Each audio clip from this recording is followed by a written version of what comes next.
Number 10. Kim's nannies. Kim Kardashian is arguably one of the most famous of the Kardashian sisters, and it would also seem she's the busiest. For example, Kim has 4 kids, a skincare line, her Skims brand, she's attending law school, co-founded an equity team, and even recently hopped on the podcast train. In addition to filming her new reality show on Hulu. You may be asking yourself, how does one woman do all of that by herself? Well, she pays people to do it for her, duh. She has multiple assistants and nannies to help her stay above the overwhelming workload, but has been known to treat them as lesser than herself. For instance, on several occasions, Kim and her daughter North would go to lunch, accompanied by a nanny. But Kim would always make her nanny sit at a separate table far away from them when they were in restaurants. But she is known to make her nannies also walk at least like 10 feet away from her at all times. Unless she has multiple nannies with her at once, then she likes to make them stand in like a V formation because it looks cool apparently. If they walk near her or attempt to try and walk side by side, she blows up at them behind closed doors. And needless to say, she has had many nannies over the year and has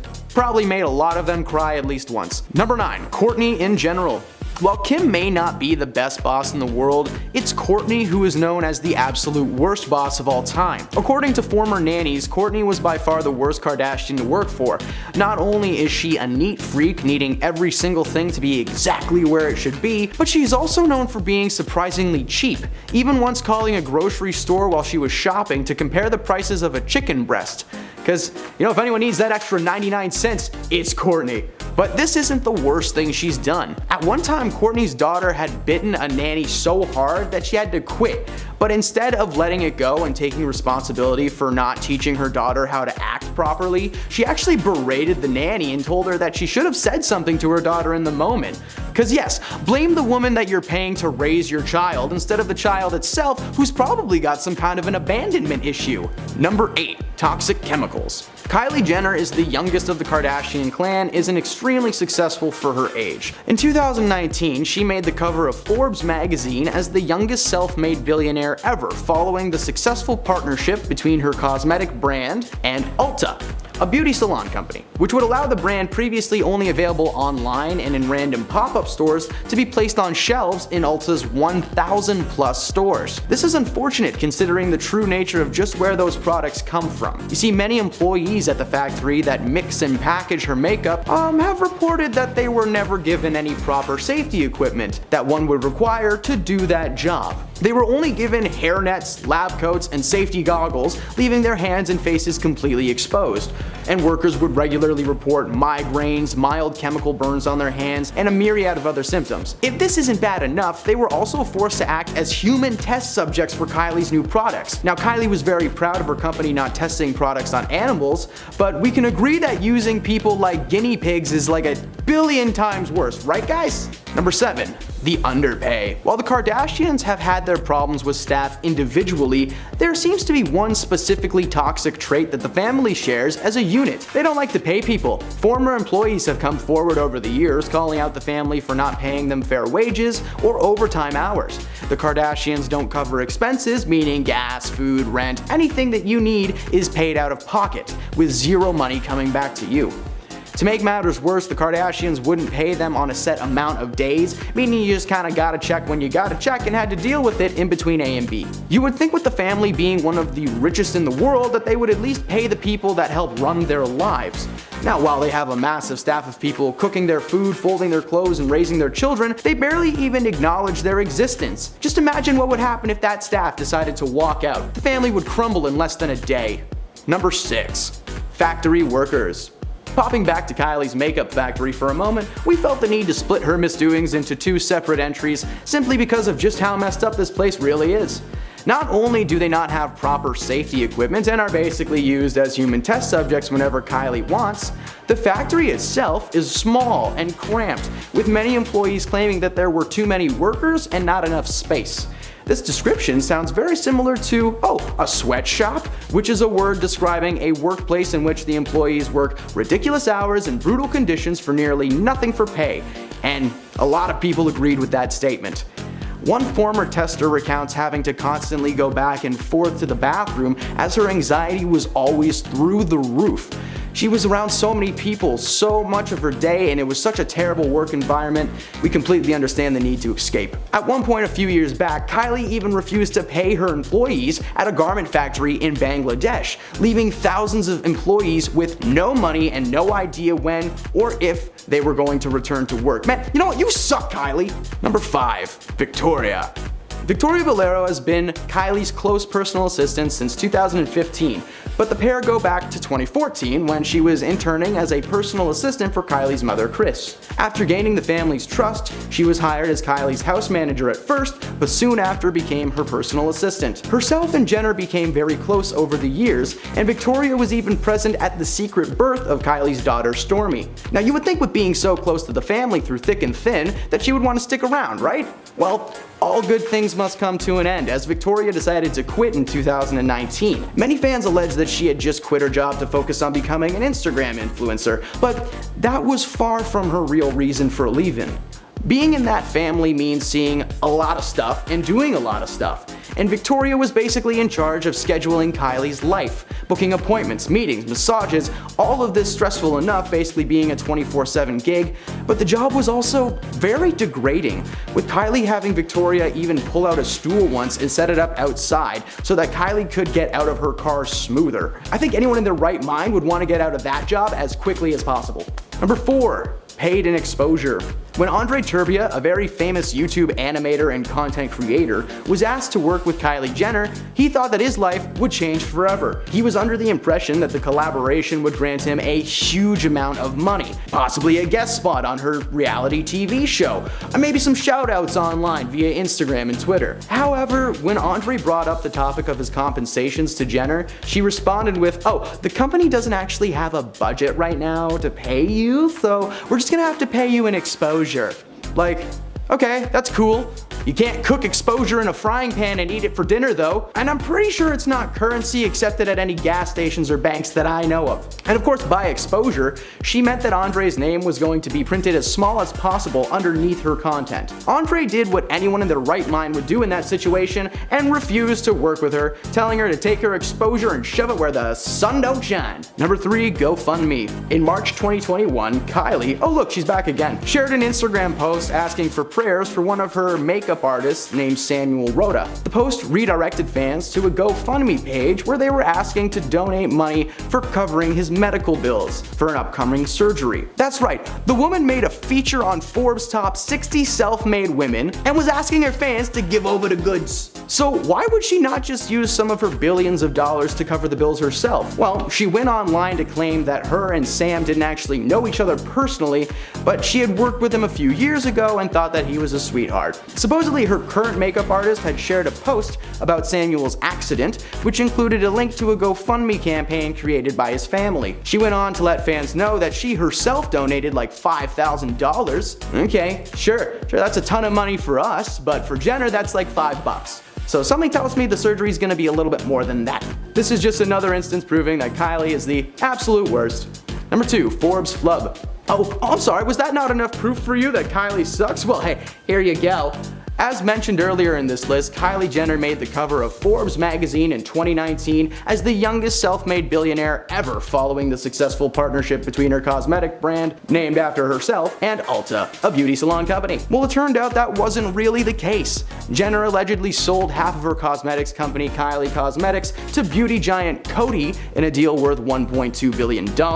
Now, this was huge and considered one of the greatest celebrity cash outs of all time. But the first rule of being a famous person is, if you can help it, try not to lie. Especially to like Forbes magazine, who did some digging and revealed that Jenner was actually inflating the size and profit margins of her business. It turned out the cosmetic brand was on a much smaller scale than originally thought, as it was uncovered Jenner only actually made around $314 million after taxes for her company. Several financial advisors backed up the story, claiming that they were berated into complying with the lie and made to help maintain the numbers for publicity's sake. The mother of the family, Kris, even played a key role in gathering false business documents to send to Forbes, making her company appear to be in the billions. Remember, if you can't figure something out, just ask mom. And number 1, the lawsuit. In March of 2021, a lawsuit was arranged by several of Kim's former employees. The plaintiffs claim Kardashian West failed to pay overtime, cover expenses, or provide any legally mandated breaks, which, like, hey, super illegal. They also never received actual pay stubs or any proof of payment whatsoever.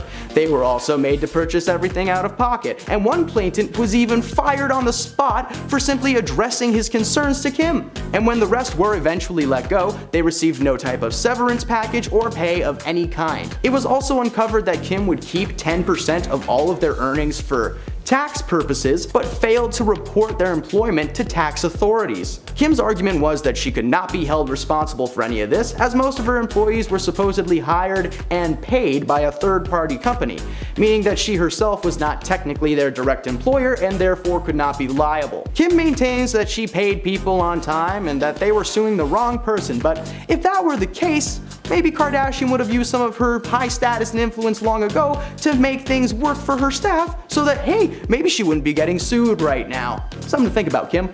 At number 10, we have 7 limousines. Starting off strong with her gigantic and expensive entourage to walk 3 city blocks. Apparently, she was staying at the Metropolitan when she decided to walk to the Dorchester restaurant, which was 3 blocks away. Instead of having her personalized bodyguards or a small group of people to keep her safe, she insisted she hire 7 limos so she could travel the 200 yards from point A to point B without being bothered. Afterwards, she claimed that exercise and working out is something that makes her the happiest in life. Like, walking 200 yards with a full entourage is truly exercising. The entire situation is so bizarre and out of touch, you can't help but recognize it as diva behavior. At number 9, we have how she got someone fired for asking for an autograph. A hotel maid asked her for an autograph, which is totally respectable, because she's literally Jennifer Lopez. But it was how she responded that made her such a diva. When the maid asked her very politely for an autograph, nothing came of it. But a day later, the maid received a phone call from the cleaning company she was employed with to let her know that Jen complained about it, and she was fired from that point on. What makes the situation worse is that the hotel tried to deny it happening to maintain its image. Not only is it shady, but the maid risked it all for little reward. Who would think that Jenny from the block would be such a princess about a fan? At number 8, we have the diamond-encrusted headphones. It makes sense to have sound-canceling headphones with you, especially when you have sensitive ears. But when they're entirely diamond-encrusted and worth almost $6,000, it's too much. One of the more infamous moments she wore the headphones was when she was showing up to the World Music Awards on her personal speedboat. And it wasn't just personalized to her, it was completely custom made, with custom love seats that were faux leather and champagne coolers. But because the boat on the water was just too loud, she had the noise canceling headphones. And like I mentioned before, they were entirely diamond encrusted. Like regular headphones just weren't enough. At number 7, we have how she won't respond to her flight attendants. She has her own private jet with her own personal flight attendants, and she wouldn't even make conversation with them. It was in 2012 when she was in hot water for it because one of her flight attendants came forward saying that she was ghosting her. The attendant in question came up to her and a few of her guests and asked if she wanted anything to drink. Jen looked at her, turned her head away from her, and told her personal assistant to tell the attendant that she would like a Diet Coke with a lime. Obviously, this is jaw-dropping behavior for anyone, even if it is on par for Jen. At number 6, we have $20 million to be a judge. While she was one of the hosts on American Idol, she was charging $20 million a season. And to add to it, she even bought out Simon Cowell for $12 million so she could replace him.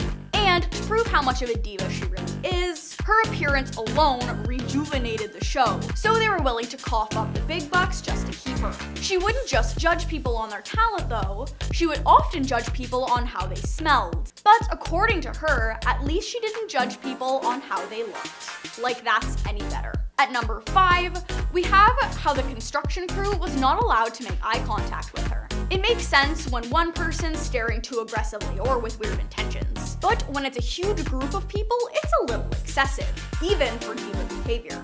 She'd hired a crew to refurbish her mansion home, and if she was around them, they were not allowed to make eye contact with her, and they weren't allowed to speak to her at all either. But that's not all. A lot of her previous helpers said the same thing, like her drivers and other caretakers. She actually ended up selling that home for $27 million and bought a new one the same year for $40 million. At number 4, we have how she wouldn't shoot a commercial where she grew up. We know from her song Jenny from the Block that she grew up rough, and she makes it a point to share her story of triumph and overcoming the odds. But when she refused to film in the Bronx, people were taken aback. She makes it a point to seem like she still has strong connections to her roots there, but refuses to film there. It could definitely be for her own safety, but if she was so deeply connected, you would think she'd want to go back. She was actually filming a Fiat commercial, and they wanted to tap into that part of her, but she would only film in LA, and they required a body double to film the scenes that were in the Bronx. I suppose no matter how deep your roots go, fame overcomes that. At number 3, we have her very specific food demands. We know that the diva makes very specific demands, and that doesn't stop when it comes to food or drink. When she was touring back in 2010, she required a completely white room with top to bottom furniture and everything all in white. She also required no catering in the actual room aside from the drinks, which included, but were not limited to, room temperature refrigerated Gatorade, Coca-Cola regular and diet, a lemon wedge with Smart Water specifically, fruit punch, and plain M&Ms. If they weren't plain, she'd freak out. Also, if she was going to receive a piece of apple pie, it had to be a la mode, or else she'd flip her lid as well. As if it wasn't hard enough to keep her happy, any food catering was to be left outside the door by the person bringing it. Another insane food demand occurs is that when she orders breakfast at a hotel, it needs to be piping hot no matter when she arrives or when it arrives to her room. And if it's not, she'll throw a fit. But it's not just a regular order either. It's scrambled eggs, bacon, pancakes, and the rest of the 9 yards. At number 2, we have her specific relationship requests. If you want to be with her, you've got to jump through hoops to prove you're worth the position. When she was still with Alex Rodriguez, she claimed she really loved his physique, but if he ever lost it or let himself go, she wouldn't be able to stay with him because that was a deal breaker, and she wouldn't marry him if it wasn't a guarantee that he would remain his shape. And that's not all.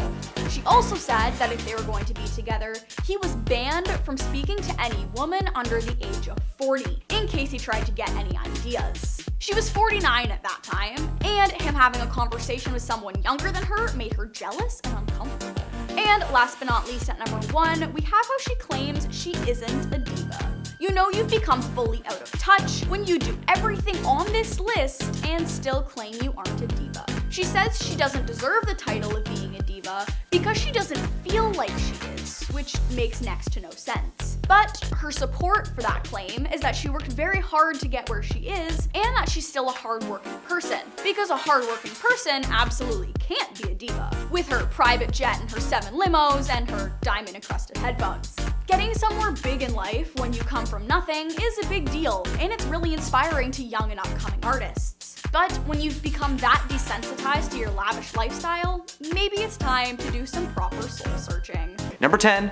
Lizzo. It was revealed a little while back that a lawsuit has been filed against the famous pop singer Lizzo, accusing her of creating a toxic work environment and mistreating her background dancers. The accusations range from fat shaming her crew to forcing them to eat strange fruit from strange places. One of the dancers, Crystal Davies, who is part of the lawsuit, was fired for secretly recording a meeting between herself and Lizzo. The meeting was about the dancer's performance on stage recently and her apparent dislike of the weight that she'd been gaining, claiming that she wasn't committing to her role. According to the plaintiffs, Lizzo made them work ridiculous hours, including up to 12-hour rehearsal days. One of the dancers recounted an experience of having to use the washroom and was forced to do it in her pants while rehearsing so she didn't lose any time. Like, hey Lizzo, if someone asks to use the bathroom, let him go. It took longer for them to get the poor woman a change of clothes than it would have to let her take a 5. When the news broke, the world collectively turned on Lizzo and believed every single word that these women are saying, and so far it seems seems like that's valid. While Lizzo continues to deny the allegations, her career just gets worse and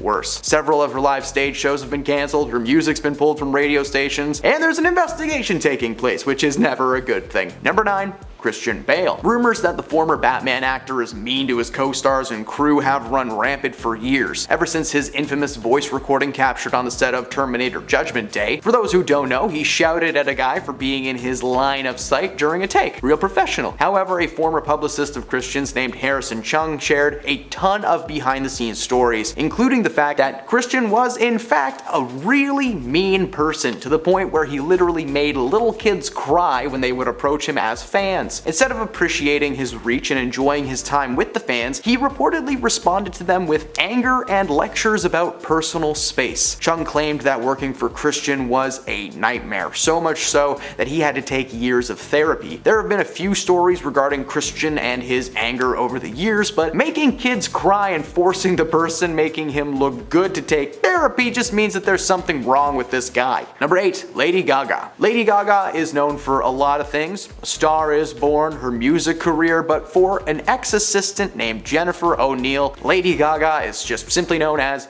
evil. O'Neill filed a lawsuit against her former boss in 2013 for $400 grand, the money that she claimed she was owed for her time working as Gaga's assistant. Clapping back against the claims, Gaga got heated. Say that 10 times fast. She counterclaimed that she was forced to do most of the assistant's work herself, complaining that she had to carry her own bags to her room all by herself like a normal person. O'Neill worked with Gaga for 13 months on a $75,000 salary and accompanied her on her Monster Ball World Tour. In trying to justify her actions as a boss, she admitted to partying late at night, sleeping in all day, and literally screaming in the streets. During the court hearing for the case, she also launched into an F-word fueled tirade, swearing over and over again at Jennifer. Gaga was basically blasting this woman with allegations and just kind of denying everything that she was saying. Gaga claimed that Jennifer was always made to be an equal on tour, where Jennifer claims to have been overwhelmed with her workload. Instead of paying O'Neill the damages, Gaga claimed that she was going to spread the wealth to the people that currently worked for her, aka the ones who really deserve it. Eventually, they were able to settle the situation outside of court, but the exact dollar exchange is unknown. Number 7. Bill Murray. Bill has always been outed as a menace on set. He yelled at Lucy Liu on the set of Charlie's Angels, but that's not even close to when it started. He got fired from that set, but that's part of another video. Another altercation came off camera on a completely different film. In 1991, Bill was filming What About Bob, a comedy flick of course, but the set was anything but. He reportedly got into an argument with a producer on the film named Laura Ziskin that resulted in him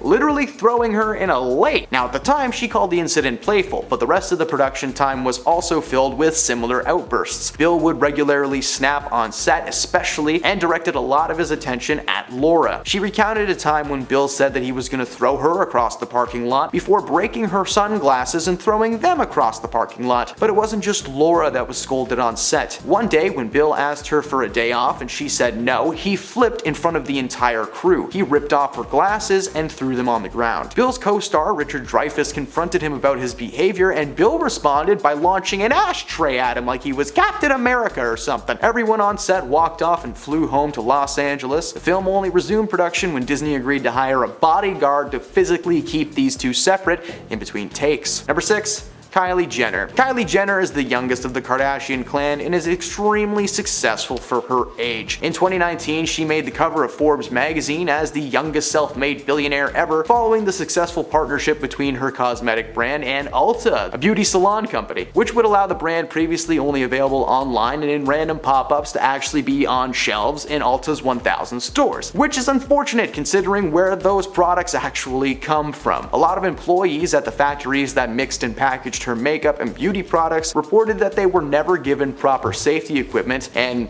you kinda need that to do that job. They were only given like hair nets, lab coats, safety goggles, which meant that their hands and faces were completely exposed. Workers would regularly report migraines, mild chemical burns on their hands, and if that isn't bad enough, they were also forced to act as human test subjects for Kylie's new products. Needless to say, a lot of people quit their jobs very quickly. Kylie was very proud of her company not testing products on animals, but can we all agree that using people is just way worse? Number 5. Mariah Carey. Mariah may get stuck in your head between the months of November and January, but in 2019, all Maria Burgess wanted for Christmas was her wages. Maria sued Mariah, alleging that she worked for Mariah between 2017 and 2018, but did not receive any pay and had to deal with tremendous stress. In the lawsuit, she alleged that Carey would not allow her to take breaks, and she did not specify the hours she had to work, but the lawsuit implied that she basically worked around the clock 24/7. She claims that she was finally forced to leave Mariah after she complained about her working environment, to which Mariah responded with, "I don't care." The suit was apparently settled outside of court, and knowing Mariah Carey, she probably just forked over the cash, no questions asked. She's Mariah Carey. Number 4. Miley Cyrus. Ever since her Disney days, Miley Cyrus has slowly been descending into this weird space between a sweet person and a terrible person. Mostly terrible. While she is known to be a little bit cold towards her fans, her staff has had it even worse. An anonymous source revealed to Radar Online that Miley had 2 dogs who were not house trained. Apparently, Miley just never bothered to train them herself, so every time they would relieve themselves inside, she would just yell at her staff for not picking it up immediately. Not only had she made her own employees cry and quit, but apparently this was something that she did to a ton of employees around the world, reportedly causing mayhem in a New York City hotel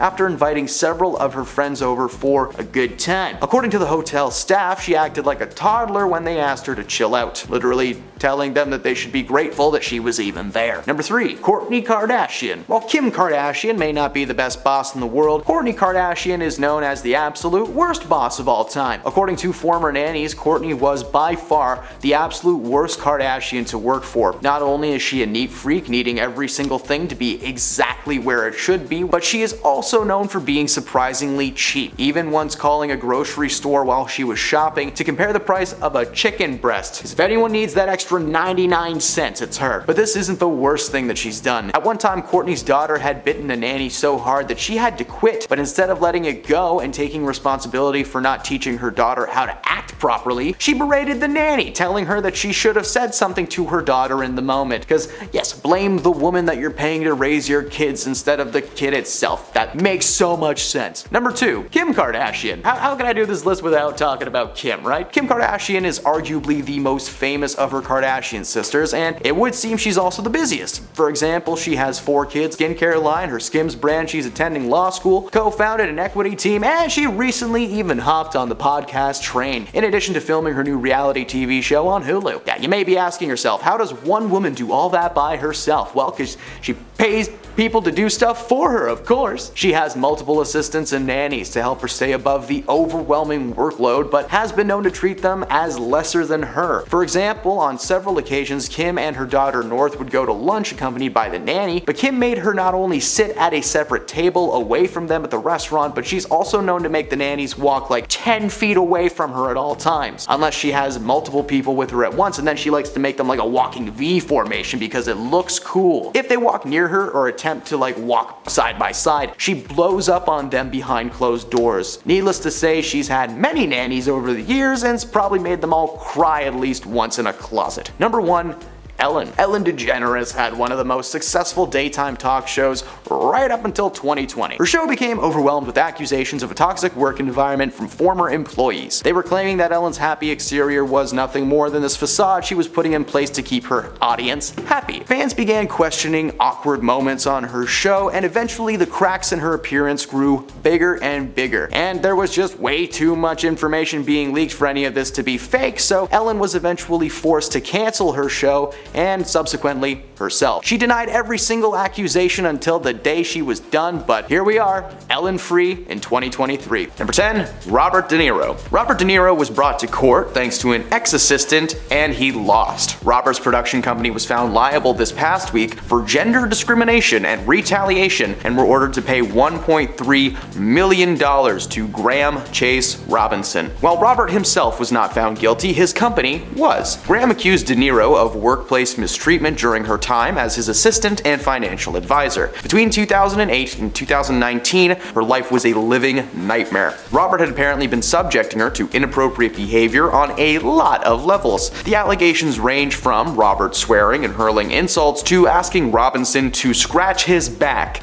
Literally. He admitted to almost all of the accusations but gave excuses for each one. For instance, it was only 2 back scratches, okay? No big deal. Robinson claimed that she quit during a full-on mental breakdown after being overwhelmed by the work and Robert's role as her boss. She's not worked in over 4 years despite applying for a reported 643 jobs. In that time, she estimated losing around $12 million, both monetarily and mentally. The jury calculated the exact amount that she would have earned had Robert not bullied her into submission, which was not $12 million, but like I said, somewhere closer to 1.3. That is still a lot of money. As I said, Robert De Niro was not personally responsible, so the payout came from his production company, but he has maintained that his assistant exaggerated their claims for profit. Number 9.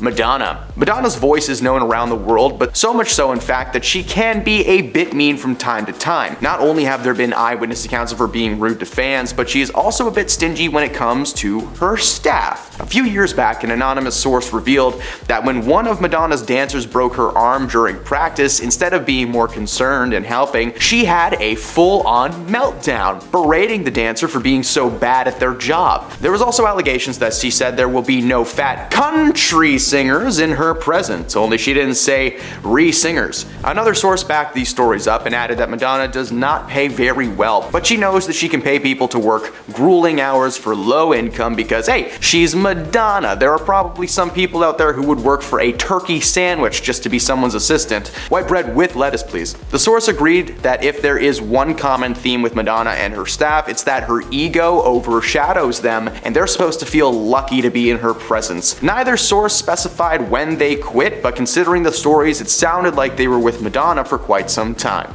Number 8. Lizzo. It was recently revealed that a lawsuit was filed against the famous pop singer Lizzo, accusing her of creating a toxic work environment and mistreating her background dancers. The accusations range from fat shaming her crew to forcing them to eat strange fruit from strange places.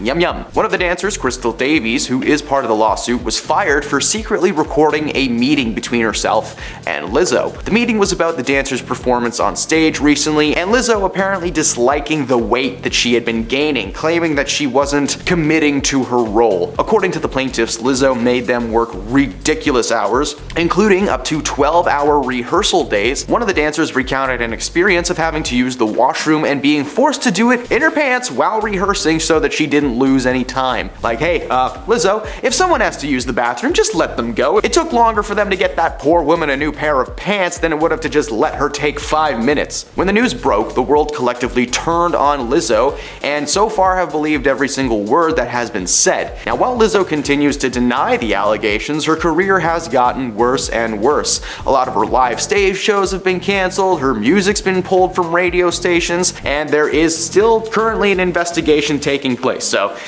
it's not good. It's not good for Lizzie. Number 7. Rihanna. A lot of one-name artists on this list. Is it really a shock to learn that Rihanna does not talk to the hired help? Well, ignoring somebody is one of the meanest things that you can do to a person, making them feel like they don't exist or are not even on the same level as you, and they don't deserve to even be acknowledged. Like, that just hurts. Most celebrities know how not to do that, but others seem to only have this negative setting in their soul. Over the years, it's been said that pop singing sensation Rihanna doesn't even look or speak to her staff. An anonymous source revealed that Rihanna literally refers to staff as the hired help. She also falls asleep when she's getting her makeup done, which must be great for everyone involved with that. Just Rihanna snoring in a chair. She's just warming up her vocal cords. It's fine. It's fine. Rihanna is also known for being pretty rude to her fans as well. One lady won backstage passes for herself and her family, but when they got back to do their meet and greet portion of the tickets, Rihanna didn't even look at them and asked one of her assistants to come sign something for them, sitting in her makeup chair like a Disney villain, shooing people away. Number 6. Lady Gaga. Lady Gaga is known for a lot of things. A Star is Born, her music career, but for ex-assistant Jennifer O'Neill, Lady Gaga is simply known as evil. O'Neal filed a lawsuit against her former boss in 2013 for $400,000, the money that she claimed that she was owed from her time working as Gaga's assistant. Clapping back against the claims, Gaga got heated. Try saying that 10 times fast. She counterclaimed that she was forced to do most of the assistant's work herself, complaining that she was forced to carry large bags to her room all by herself, like a normal person. Ugh. O'Neal worked with Gaga for 13 months on a $75,000 salary and accompanied her on her Monster Ball World Tour. In trying to justify her actions as a boss, she admitted to partying late at night, sleeping in all day, and literally screaming in the streets. During the court hearing for the case, she also launched into an F-word fueled tirade, swearing over and over at Jennifer. Gaga was basically blasting this woman with allegations and just claiming that everything she was saying was false. Gaga claimed that Jennifer was always made to be an equal on tour, where Jennifer claims to have been overwhelmed with work. Instead of paying O'Neal the damages, Gaga claimed that she was going to spread the wealth to the people that currently worked for her, aka the ones who really deserve it. Eventually they were able to settle the situation outside of court, but that exact dollar exchange is not known. Number 5, Christian Bale. Rumors that the former Batman actor is mean to his co-stars and his crew have run rampant for years, ever since his infamous voice recording captured on the set of Terminator Judgment Day. For those of you who don't know, he shouted at a guy for being in his line of sight during a take. Basically it. However, a former publicist of Christian's named Harrison Chung shared a ton of behind-the-scenes stories, including the fact that Christian was a very mean person, to the point where he literally made little kids cry when they approached him as fans. Instead of appreciating his reach and enjoying his time with fans, he reportedly responds to them with anger and a lecture about personal space. Chung claimed that working for Christian was a nightmare, so much so that he had to take years of therapy. There have been a few stories regarding Christian and his anger over the years, but making kids cry and forcing this guy to go to therapy means there is seriously a problem with Christian Bale. Number 4, Ellen DeGeneres. Ellen had one of the most successful daytime talk shows of all time right up until 2020. Her show became overwhelmed with accusations of toxic work environment from former employees. There were claims that Ellen's happy exterior was nothing more than a facade put in place to keep her audience on her team. A small bit of proof came when she accused 50 Shades of Grey actress Dakota Johnson for not inviting her to a birthday party, and Dakota reminded her that she actually did do that, but she never got a response back. Fans started questioning this awkward moment, and the cracks in Ellen's appearance began to grow bigger and bigger and bigger. Eventually, an article was released containing testimonies from several former employees, so much so that she was forced to cancel herself and her show for good. Number 3, Kim Kardashian. Kim Kardashian is arguably the most famous of her Kardashian sisters and would also seem to be the busiest. For example, Kim has 4 kids, a skincare line, her Skims brand that she attends law school, co-founded an equity team, and recently even hopped on the podcast train, in addition to filming her new reality show on Hulu. Now you may be asking yourself, how does one woman do all of this by herself? She pays people to do her job, of course. She has multiple assistants and nannies to help her stay above this overwhelming workload, but has been known to treat them as lesser than. For instance, on several occasions, Kim and her daughter North would go to lunch accompanied by their nanny, but Kim made her not only sit at a separate table far away from them, but she is known to make her nannies walk at least 10 feet away from them at all times, unless she has multiple people with her, and then she makes them walk behind her like a flying V formation because it looks cool. If they walk near her or attempt to walk side by side, she just kind of blows up and screams at them behind closed doors. Needless to say, she's had many nannies over the years and has probably made them all cry at least once. Number 2, Kourtney Kardashian. Now, while Kim may not be the best boss in the world, Kourtney Kardashian is known as the absolute worst boss of all time. According to former nannies, Kourtney was by far the worst Kardashian to work for. Not only is she a neat freak, needing every single thing to be exactly where it needs to be, she is also known for being super cheap, even once calling a grocery store while she was shopping to compare the price of a chicken breast, because if anyone needs that extra 99 cents, it's Kourtney Kardashian. But this isn't the worst thing that she's done. At one point, Kourtney's daughter had bitten a nanny so hard that she had to quit, but instead of letting it go and taking responsibility for not teaching her daughter how to act properly. She berated the nanny, telling her that she should have said something to her daughter in the moment. Cause yes, blame the women that you're paying to raise your kids instead of the kid itself who probably has abandonment issues. Number 1, Kylie Jenner. Kylie Jenner is the youngest of the Kardashian clan, but she is also extremely successful for her age. In 2019, she was on the cover of Forbes magazine as the youngest self-made billionaire ever, following a partnership between her cosmetic brand and Ulta, which is a beauty salon company. This would allow the brand, previously only available online and in stores that randomly popped up here and there, to be placed on shelves in Ulta's 1,000 plus stores. Unfortunately, the true nature of where these products come from made people kind of step back a bit. Many employees at the factory that mix and package these makeups and beauty products have reported that they were never given proper safety equipment that you would require to do your job. Like, they were only given hair nets, lab coats, and safety goggles, which meant that their hands were just good and free to get burned, and their faces were as well. Workers would regularly report migraines, chemical burns, all that fun stuff. But if this isn't bad enough, they were also forced to act as human test subjects for Kylie's products. Kylie was so proud of her company not testing things on animals, but I believe testing things on people is just so much worse. Just a little bit evil. She's a supervillain. Kicking off the list at number 10 is Meghan Markle. Meghan Markle is more than a little divisive, and she has been for a hot minute. Ever since her and Prince Harry became a thing, people love to dish out how she's apparently incredibly mean to those who work under her. Interestingly though, it's usually those who don't like her that seem to bring these issues forward, but nonetheless, there have been multiple reports of Meghan treating royal staffers less than appropriately. According to one story, the former actor was tasting food for her wedding, and she had reportedly requested a quote, macrobiotic alliterative option. Now, I don't even know what those words mean, but apparently it means no eggs, because she got very upset when she thought there was egg in the dish, and well, there wasn't. According to Vanity Fair's royal reporter Katie Nicholl, quote, she said, no, I can taste it. I can taste there's an egg in this dish.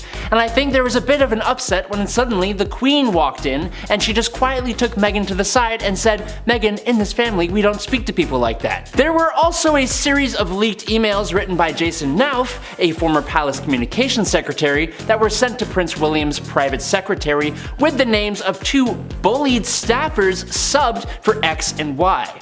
In the email, Nauf wrote, the Duchess seems intent on always having someone in her sights. She is bullying Y and seeking to undermine her confidence. We have had report after report from people who have witnessed unacceptable behavior towards Y. Number 9, Anna Wintour. You ever seen The Devil Wears Prada? If you haven't, well, be better and go watch it. The main villain of the film and the book it's based on is the assistant protagonist boss, Miranda Priestley, the powerful New York City-based editor-in-chief of the fictional fashion magazine Runway, who of course is fictional. But the author of the book, Lauren Weisberger, worked as a junior assistant for Anna Wintour, a New York City-based editor-in-chief of Vogue magazine since 1988, and that is not fictional. What does that tell us? Lauren has since said that the list of demands made by the editor in the novel is made up of both fact and fiction, with the factual parts being inspired by what she endured early in her career under Wintour. There is a whole book semi-based on the way that this woman would treat her assistants and how it completely changes a person for the worst. So that's all you need to know, really.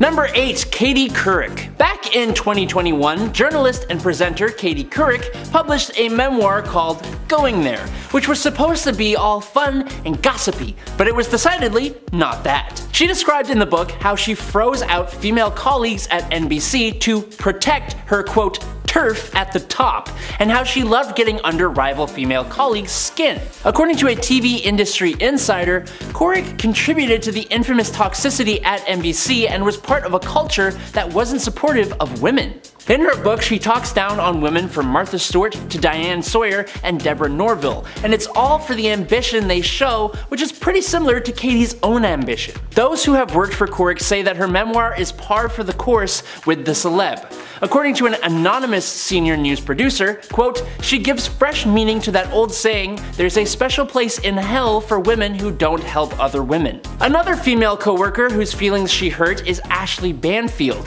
who staffers said was humiliated by Couric at the 2000 Olympics and treat it like a child. Cork even admits in her book that she gave Banfield the cold shoulder because helping her would have been, quote, self-sabotage. There's also the fact that she kind of excused the actions of Matt Lauer, but that's a whole separate thing all of its own. Number 7. Naomi Campbell. The legendary model Naomi Campbell changed the fashion industry and is still one of the most important supermodels ever. If you think that means she must be nice, then let me introduce you to the way the world works. Naomi has been so bad that it's led to actual legal action, multiple times. As some examples, in 2000, Campbell was sued by her assistant Georgina Galanis as apparently the model blunt forced Galanis with a telephone in a hotel room and then threatened to push her out of a moving car. In 2004, Campbell supposedly introduced her personal assistant, Amy Castellado, to her forehead with force and then bit her lip and yanked her to the floor while screaming, "You effing worthless bee." I can't actually say the words, but I think you can infer what I'm trying to say here. And then in 2006, Campbell allegedly pulled another blunt force on her housekeeper, Anna Scolavino, with a mobile phone.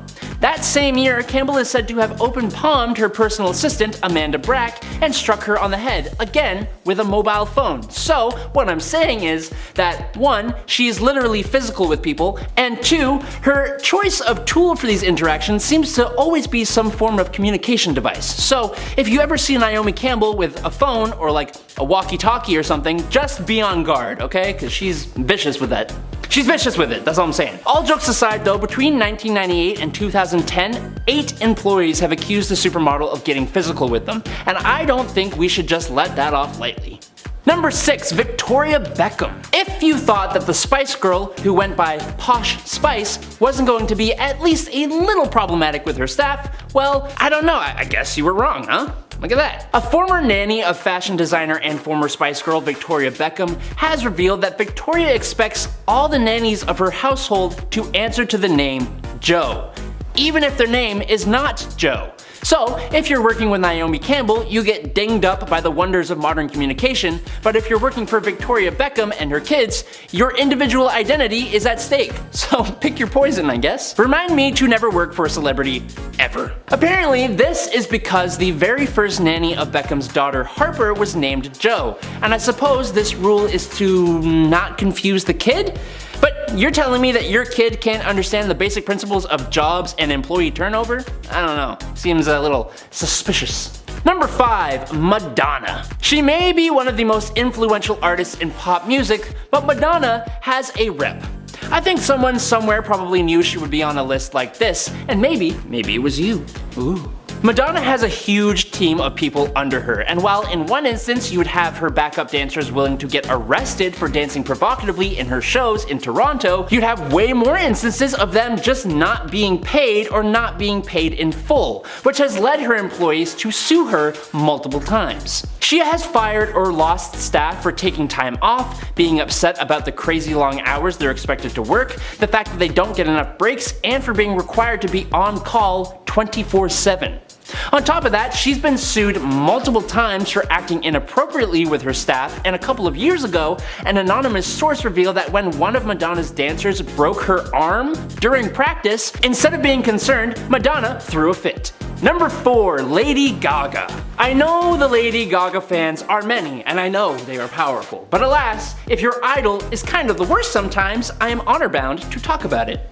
Sorry. Gaga's former assistant Jennifer O'Neill says that Lady Gaga has a, quote, big head, and that her demands became bigger and bigger once she started to get bigger. That same assistant was the one who eventually sued the artist for $400,000 in unpaid overtime, which was settled out of court.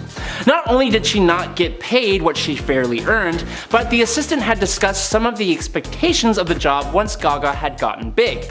She had to handle around 20 bags of luggage at the same time, handle all the singer's communications, and she was on call at every moment of the day. According to O'Neill, she was by her side virtually 24 hours a day, 7 days a week. That includes sleeping in the same bed with her because she did not sleep alone.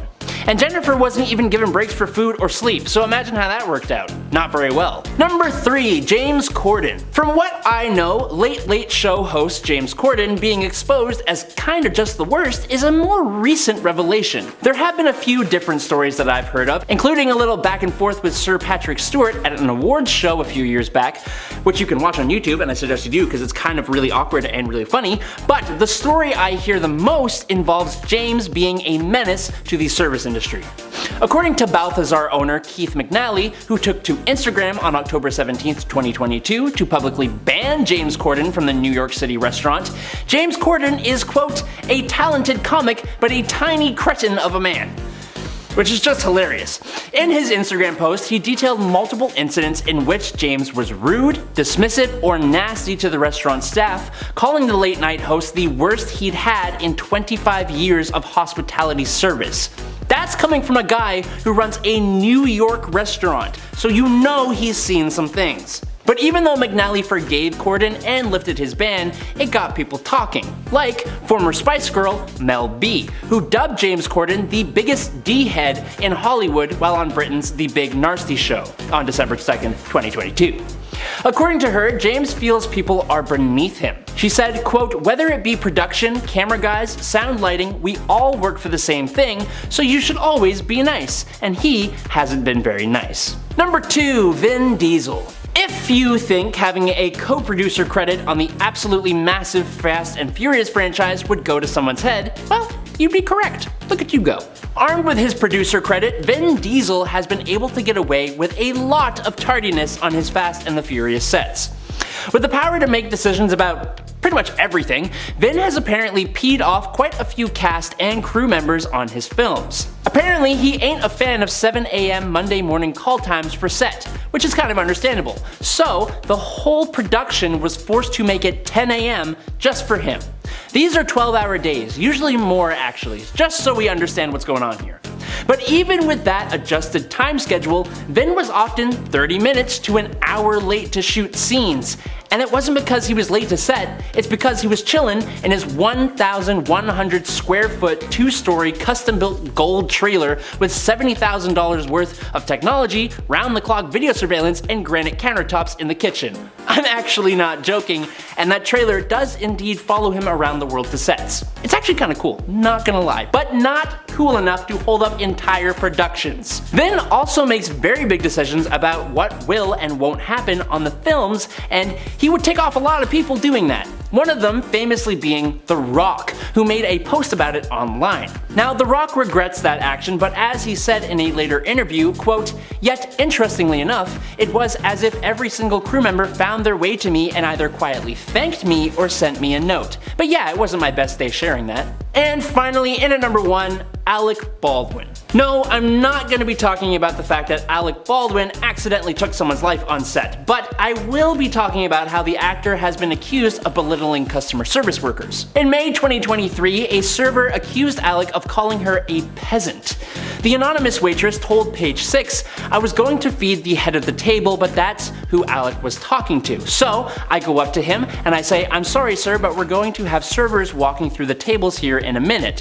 Which is when Alec asked her, so when is it a good time to talk to my friends, huh? Adding to that, he was very agitated and asked her, quote, do I have to explain it to you? After replying that she didn't need Alec to explain a damn thing, Alec allegedly said, well then, step aside. Apparently, afterwards, her co-workers informed her that Alec had called her a peasant as she continued on doing her job. Now, there are also multiple clips online of Alec getting pretty aggressive with paparazzi, which is okay, and there was a time he got pretty fed up when cycling through New York. Baldwin has been known for his anger issues for quite some time now, so, yeah.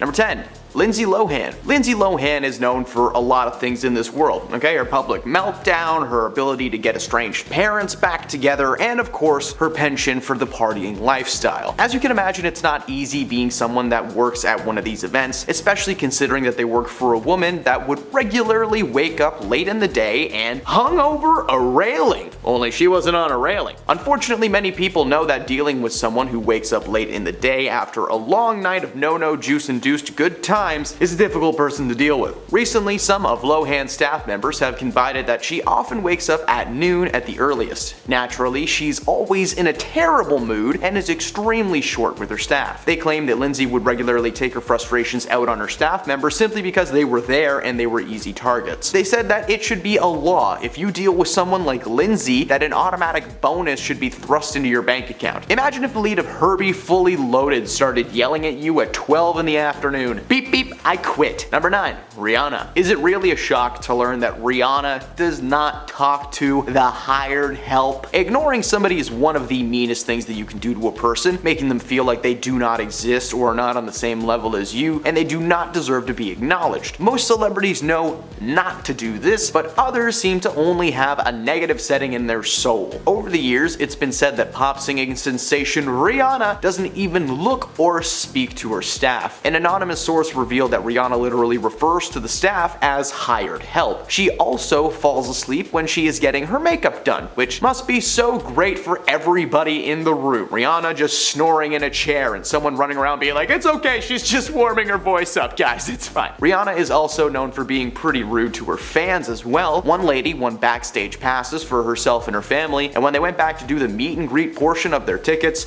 Rihanna didn't even face them and actually asked one of her assistants to come and sign something for them, sitting in her makeup chair like a Disney villain shooing people away. Number 8. George Clooney. George Clooney is the epitome of class, okay? Just watch his Nespresso commercial with Danny DeVito. These two were meant to be together. He is known to be very charming, especially when meeting fans or appearing at red carpet events. But it turns out that George Clooney is not exactly the easiest man to work for. Apparently, George is a little bit stingy and is extremely paranoid that people will take advantage of him, meaning that he is very untrusting of his staff. According to disgraced former employees who left in shame, Clooney's staff are not allowed to go anywhere near the no-no juice chamber, or cabinet as most people call it. George is reportedly nervous that someone will try to steal a sip of some of his more expensive options. The staff alleged that George would mark his bottles after each use so that he could actually see where the liquid was the last time that he had himself a glass. After each and every use, this man was just whipping out a marker and just notching away and just remarking and remarking. Hey, paranoia is one thing, but that is next level, okay? Just get a little bottle lock or something more complicated. I feel like there are some easy ways to get around that if you really dedicated your time to it. I'm not gonna do that, but someone might. Number 7, Beyonce. Beyonce has 3 simple rules if you work for her on tour. Hear no evil, see no evil, speak no evil. And in other words, don't look at Beyonce, don't talk to Beyonce, don't even listen to Beyonce. Maybe not that last one, but you get my point. Beyonce is a massive star now, but even 10 years back, she was considered to be a major diva that felt that she was above everybody else. While she was on tour in 2013, all local staff were advised not to look or speak or approach Beyonce. They were explicitly told that if she was walking down a hall towards them, to find an unlocked room and get in there as soon as possible, out of sight, out of mind. On top of that, everything backstage had to be draped in linen, which then had to be smoothed out after she would walk on it. Now, if that's how rude she was in 2013, imagine what she must be like now. She probably has someone fanning her in a chair between sets, while another person feeds her grapes and does her taxes. Luxury. That is luxury. Number 6, Zooey Deschanel. New girl Zooey Deschanel is known in Hollywood as a lovable, dorky little lady. She's so pure and innocent, and she dated Jim Carrey and Yes Man for some reason. Such a good movie, I'm not gonna bash on it. But it's not just Hollywood that knows Zooey as a lovable dork, her fans do too. There is no way that she would have a mean bone in her body, right? Well, it turns out that Deschanel is actually very rude and reportedly very demanding. While working on the set of the sitcom New Girl, several former staff members claimed that Zooey was constantly making up her own rules on the set and on the show. Being the main character allowed her to voice her ideas, and more often than not, the showrunners would just make it work. One of those rules that she made up was that at the end of each episode, that it had to be her and another character. She's gotta be the last face you see before watching Big Bang Theory again. It's a great show, and if you hate it, you're just trying to be cool. Overall, she is not even close to the worst person on this list, but we gotta include her because she did make a PA quit out of frustration. But they're not considered people, so who cares? I was a PA, I'm allowed to make that joke. Number 5, Kate Gosselin. Kate, who you may know from her reality show Kate Plus 8, is reportedly very mean to the people she employs. In fact, they would go so far as to say that she is a terrible boss. Oh, I'm sorry for my language. A former nanny who worked for Goslin revealed that Kate made her babysitter's life a living nightmare. Goslin got famous for being a mother of 8. My mom comes from a family of 9, but you don't see a TV show for the Newfoundlanders. Now that would be good TV. Despite Kate coming from such a large family and having to take care of so many kids at once, she writes guidelines for the people that work for her. According to several of her former employees, most of Goslin's nannies quit almost immediately after being hired. Some of the demands that Kate had included in the rule books were things like washing her expensive cutlery by hand and never placing them on the kitchen table. You had to just... The rulebook also said that the staff would be meant to walk lightly, something that was to be taught to the kids as well. Now, I couldn't figure out what the term walk lightly means, but I'm imagining it means teaching the kids to walk like cat burglars from like a 60s cartoon, but that feels wrong for some reason. Number 4, Victoria Beckham. Victoria is talented in many ways, mainly known for being Posh Spice from the Spice Girls. Despite her larger-than-life persona on stage, offstage she is much more serious and straightforward. Her work ethic is very simple. Work and work hard. This method is taught to each and every one of her staff members. A former nanny revealed that Victoria was actually quite rude when it came to being a boss, going on to say that she expected all of her nannies to respond to the name Joe, even if their name wasn't Joe. The logic that some are suggesting is that maybe the Beckhams just didn't want their kids to be confused by the multiple nannies and names. They just needed to stick to one to refer to their staff, right? But at the same time, forcing your nannies to respond to a name that's not remotely similar to their own is very rude and annoying. Number 3, Naomi Campbell. Naomi is no stranger to a fiery tantrum or two. According to many people close to her, she has a short temper and some serious anger issues, so as you can imagine, being on her staff is nothing to celebrate about. Her history of mistreating staff is long and legendary. There were so many choices I could have put in this list. In 2000, Campbell was sued by her assistant Georgina Galanis. Apparently, Campbell whacked Georgina with a telephone in a hotel room and then told her she was going to throw her out of a moving car. She pleaded guilty to the charges, admitting that she lashed out in a fit of rage. In 2004, she supposedly headbutted an assistant, bit her lip, and yanked her to the floor, screaming, "F you, you worthless snitch!" Except she didn't say snitch. This woman cannot keep her hands to herself. She transforms into a UFC fighter every time she gets upset. In 2006, Campbell allegedly went after her housekeeper with a cell phone and just flung it right at her. In the past couple of years, more and more stories of former employees have been released, with the general consensus being that this lady is a menace and needs to take a chill pill. Number 2, Madonna. Madonna's voice is known around the world, but so is the fact that she can be a little bit mean from time to time. Not only have there been eyewitness accounts of her being rude to fans, but she's also a bit stingy when it comes to her staff. A few years back, an anonymous source revealed that when one of Madonna's dancers broke her arm during practice, that instead of being concerned and helping, Madonna had a full-blown meltdown, berating the dancer for being so bad at their job. There were also allegations that she said there shall be no fat country singers in her presence. Only she didn't say re-singers. Another source backed these stories up and added that Madonna does not pay very well, but she knows that she can pay people less to work for her for grueling hours because, hey, she's Madonna. There are probably some people out there who would work for a turkey sandwich just to be someone's assistant. White bread with lettuce, please. The source agreed that if there is one common theme with Madonna and her staff, it is that her ego overshadows them and they are supposed to feel lucky to be in her presence. Neither of the sources specified when they quit, but considering the stories, it sounded like they were with Madonna for quite some time. And at number 1, Courtney Love. Singer, actor, and wage thief Courtney Love has a bad habit of not paying her employees. According to some former assistants, she promises big things and fails to deliver on them constantly. In 2010, Love hired Jessica Labrie as her assistant. Courtney allegedly promised her lots of cool things, including bonuses, promotions, a scholarship to Yale, a job on the set of Nirvana's biopic, heck, even a job at Courtney's very own management company. Well, sign me up, man. That's a no-brainer. Only, if something sounds too good to be true, it almost always is. Of course, Jessica agreed to work for Courtney, but Love failed to deliver on any of her promises. There was no job on the Nirvana set, there was no scholarship to Yale, sometimes there wasn't even a paycheck. Labrie eventually sued Courtney for lost wages. Sure, she was mad that she didn't get any of the cool things that she was promised, but her main issue was the $2,000 that she was not paid. During the court proceedings, Jessica revealed that while working for Courtney, she was asked to hire a computer hacker to fake legal correspondence. What shady things did she want to cover up? Kicking off this countdown at number 10 is Jared Leto. No one can deny that he fully embraced his character as the Joker in Suicide Squad. But how far can one go and still get away with calling it method acting? Reports from the movie set claim that the actor never broke his character even when the camera stopped rolling, which sounds like a really committed actor to his craft, but his co-stars revealed that he took things just a little too far and started mailing adult toys to their trailers. He even sent Margot Robbie a dead rat. Not like a toy one, like an actual dead rat. So you could chalk this up and call it method acting, but the rest of the cast and crew said he was just difficult to deal with. Next up at number 9 is Julia Roberts. She's been called Hollywood's sweetheart who captivated the hearts of many people through her different characters, but don't be fooled, it turns out she might not be as sweet as we think. Despite the fact that she's played the girl with a heart of gold in movies like Pretty Woman, you might be surprised to hear that the nice girl image is really just an image. According to her co-star Nick Nolte, who filmed I Love Trouble with her,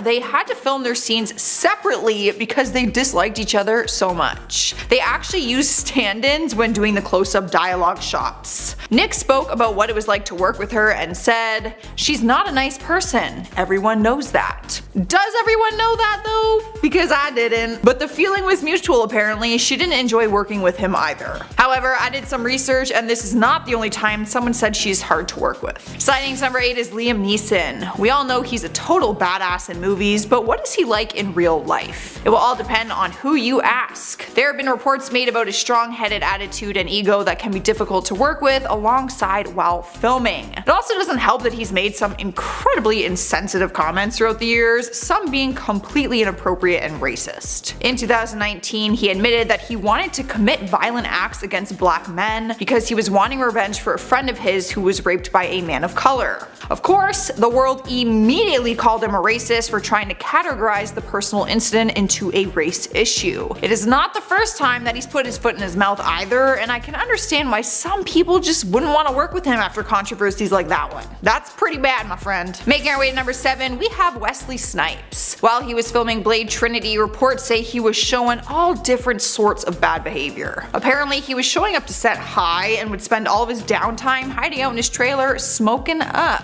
He started feuding with the director, David Goyer, to a point where things got physical and he tried to choke him. I mean, it doesn't get much worse than trying to choke someone out. After the physical altercation, they both agreed to continue and finish the movie, but Snipes would only communicate with David and the rest of the production crew through post-it notes, because that is the mature adult thing that everyone should do. I wish I could respond with post-it notes when I'm mad at someone. After the film was wrapped, the actor sued the studio for $5 million, claiming that the director and cast harassed him because of his race. However, his claims did not last long and the lawsuit got settled outside of court. In spot number 6 is Sarah Jessica Parker. Rumors started flying that the actress wasn't the sweet and bubbly girl fans were convinced she was after her Sex and the City co-star shared what it's really like to work with her. But the feud between Sarah and Kim Cattrall has been going on for years. It's kinda hard to know which side of the story is really true. Some say it all started after Sarah was given an executive producer title in the second season, which bumped her salary up to $300,000 at the time. Kim refused to do the next Sex and the City movie back in 2017 because she literally wanted nothing to do with her co-star. Then in 2018, Kim's brother passed away and Sarah wrote her condolences on her Instagram post. However, Kim wrote a public announcement in response saying, "Your continuous reaching out is a painful reminder of how cruel you really were then and now. You are not my family, you are not my friend, so I'm writing to tell you one last time to stop exploiting our tragedy in order to restore your nice girl persona." Damn, she did not hold back with that one. Halfway through at number 5 is Mike Myers. I have shared one of his stories a few times on this channel after I learned about his ridiculous demands while filming The Cat in the Hat. One of his castmates from the movie described working with him as, I quote, a nightmarish, horrible experience. She claimed that he covered the area around his trailer with tents because he didn't want anyone to see him. She also said he would keep everyone waiting hours when it was time to film a scene because he didn't actually follow the production schedule. He just kinda did his own thing on his own terms. One thing his co-star Amy Hill and the director both revealed was that he actually had an assistant follow him around with a Tupperware of chocolate, and he would feed him whenever he wanted them. We've made it to number 4 and we have Kirk Cameron. Everyone loved the 80s sitcom Growing Pains, where the actor played the dreamy teenager Mike Seaver. But as the series went on, the actor became deeply religious and started causing some issues on set. Apparently in the later seasons, he spent the majority of his time judging his other co-stars for what he felt was immoral behavior based on his own views. He even requested script revisions to fit his religious belief. He wanted rewrites to some of the scenes and actually refused to do them if not. It was reported that his religion actually led to one of his co-stars, Julie McCulloch, being fired. She played his girlfriend on the series and once appeared nude in Playboy, so he demanded that ABC fire her when he found out. She was actually fired and they rewrote the whole plot. Their characters were actually supposed to get married, so they basically had to change the whole thing. In the 3rd spot is Christian Bale, because his on-set rant has gone down in history and there's no way I cannot share the story again. If you haven't heard about this epic freakout moment, the actor went nuts on a lighting crew member while filming Terminator Salvation, and the whole thing was caught on tape. The crew member ruined the scene that Bale was filming because he stepped into frame to check one of the lights. The actor started cursing at him, threatening to kick his ass, and he said he actually wanted him fired from the set. He told the director he would not continue the movie if that crew member was still working on the film. The poor guy in the audio kept trying to apologize to him, but Bale was just not having it. He basically yelled at him for like 5 minutes straight. Now,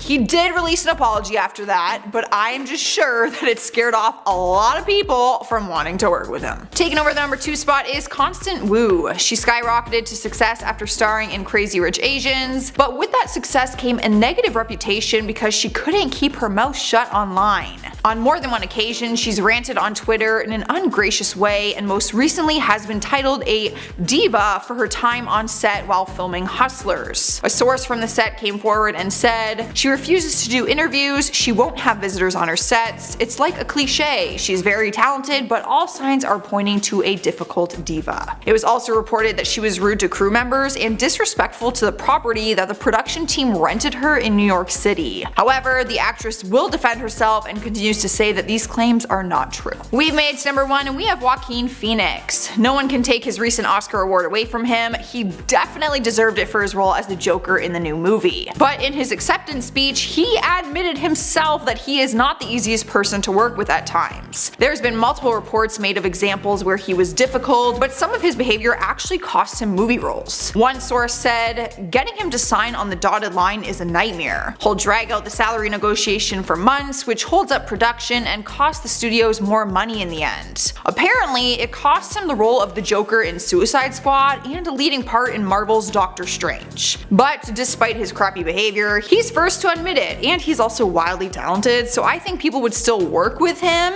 even if they genuinely didn't want to. In at number 10, Terrence Howard. Back in 2008, when the Marvel Universe kicked off with the first Iron Man film, most of the cast would soon become key players in what would be a very successful franchise. Terrence Howard was the original War Machine and Tony Stark's sidekick slash, well, babysitter. In past interviews when Terrence was first starting out, even he realized that he was difficult to work with. After his first starring role in the film Hustle and Flow, Howard told interviewers that the reason he isn't in the limelight is a direct result of how difficult he can be to work with. Unfortunately for Terrence, Marvel Studios is equally difficult to work with, and in the early days of filming, they just started cleaning house. If anyone gave them the slightest issue, they were replaced at the next available opportunity. On top of reports coming from the set of Iron Man that he was living up to this reputation, it was also noted that director Jon Favreau wasn't exactly loving his performance. Then by the time Iron Man 2 rolled around, he would soon be replaced by Don Cheadle. The saddest part of this story is looking back at that first Iron Man film where Terrence sees the War Machine suit and says, "Next time." Little did he know, there would never be a next time. In at number 9, Brie Larson. When Brie Larson was confirmed to play Captain Marvel, the comic book trolls bombarded the Rotten Tomatoes page with negative reviews before the film was even released. Part of the reason fans were upset with this new Marvel character was mostly due to how much they pushed the fact that she was a woman, as if there was never any female superheroes before her. Fans correctly noted how Wonder Woman was able to allow the character to just speak for herself when it came to sending a message of female empowerment. Although with Captain Marvel, there was almost too much of a focus on her gender being the reason that she was a hero. Perhaps the main reason she had become difficult to work with was that Larson's own politics began creeping in during press junkets. In what was a PR nightmare, Brie made several comments about how there were too many white men in Hollywood, which even included the critics that review the movies. She's not wrong, but it's also a very hostile way to start your MCU journey, especially considering that most of her castmates are, well, white men. In at number 8, Natalie Portman. In another stunning example of identity politics spoiling casting choices, Natalie Portman originally left the MCU because of a female director being fired.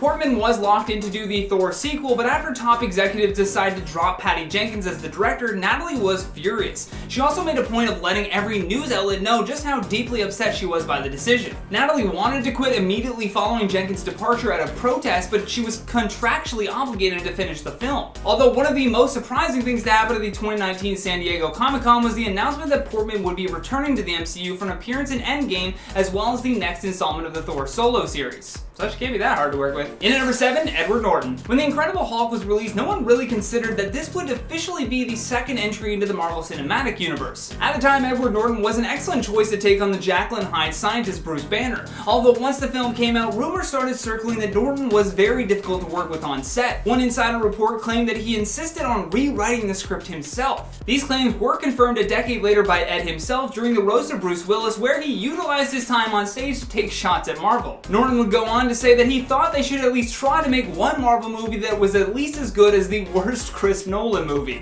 Major shade. Although this hostility is not out of place, shortly after he was fired, Kevin Feige released a statement saying, "Our decision is definitely not based on monetary factors, but instead rooted in the need for an actor who embodies the creativity and collaborative spirit of our other talented cast members."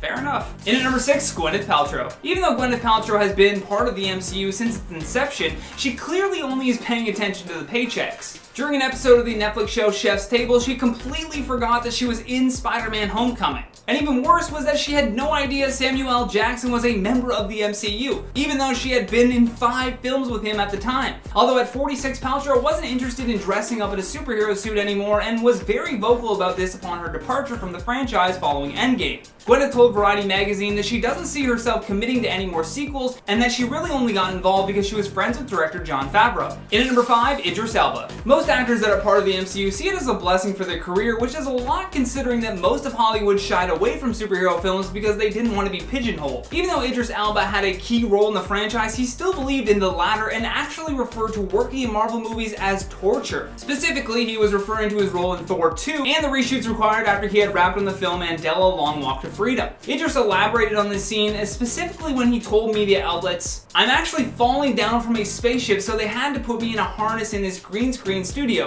and in between takes I was stuck there. Fake hair stuck on my head with glue, this effing helmet while they reset. And I'm thinking 24 hours ago, I was Mandela. I was literally walking in this man's boots. Within 6 months, we were all so in love with this film that we had made. I was Mandela, practically, then there I was, in this stupid harness with this wig and this sword and these contact lenses. It ripped my heart out." And that statement ripped mine out. We love you, Idris. Why would you be so difficult to work with? In at number 4, Mickey Rourke. Oscar winner Mickey Rourke famously hated starring in Iron Man 2, even saying after his starring villain role that Marvel heads diluted his character Ivan Vanko to a one-dimensional bad guy, adding that creative control rested with some nerd with a pocket full of money calling the shots. Mickey Rourke is the kind of actor that always wants to add more layers to his character, and although they initially agreed to this, he was surprised when the decision makers pulled the rug out from underneath his intended performance. Mickey went on to say, "I'm not a Marvel fan. Once I did a movie for Marvel and they cut the whole goddamn thing out. When you bring it to the table, it's really disappointing when they cut things out. According to reports, Rourke did not take this decision lightly and would continuously be a pain to work with on each day that he was scheduled to film. In at number 3, Vin Diesel. There's almost no end to the stories about Vin Diesel being hard to work with. The star has been accused of hitting on interviewers and stirring feuds with co-stars. Most notably was his recent feud with Dwayne Johnson. When Vin Diesel started to voice the character of Groot, everyone absolutely loved the character. Luckily for Vin Diesel, he never really had to directly interact or work with other actors in the film. While Groot may seem to be one of the most unifying characters for the Guardians of the Galaxy crew, the reality is the actor voicing him is the exact opposite.